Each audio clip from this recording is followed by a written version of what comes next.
கிருஷ்ணகிரி கால்பந்தாட்ட குழு மற்றும் கிருஷ்ணகிரி அரிமா சங்கம் சார்பில் முதலாம் ஆண்டு இலவச கால்பந்தாட்ட கோடைகள பயிற்சி முகாம் கடந்த மாதம் 20ஆம் தேதி தொடங்கி நடைபெற்று வந்தது.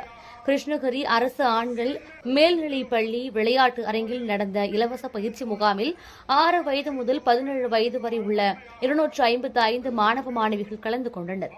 தினமும் காலை உணவுடன் 6 மணி முதல் 9 மணி வரையிலும் மாலை 4:30 மணி முதல் 6 மணி வரையிலும் கால்பந்தாட்ட பயிற்சி அளிக்கப்பட்டது.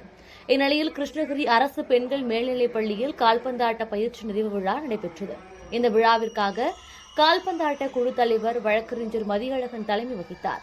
இணை செயலாளர் அரிமா சிவக்குமார், திமுக நகர செயலாளர் நவாப், அரிமா சங்க தலைவர் வெங்கடேசன் ஆகியோர் முன்னிலை வகித்தனர்.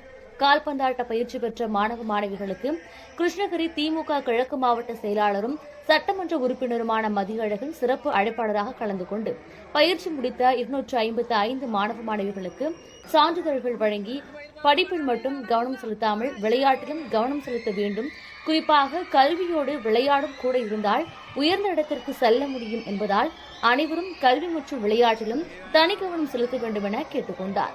அப்பொழுது நகராட்சி துணைத் தலைவர் சாவித்திரி, கடலரசு மூர்த்தி, ஸ்வாட் தொண்டு நிறுவனர் ராமசாமி, ராமநாதன், ஜெயபிரகாஷ், சண்முகம், பிரகாஷ் உள்ளிட்ட பலர் கலந்து கொண்டனர்.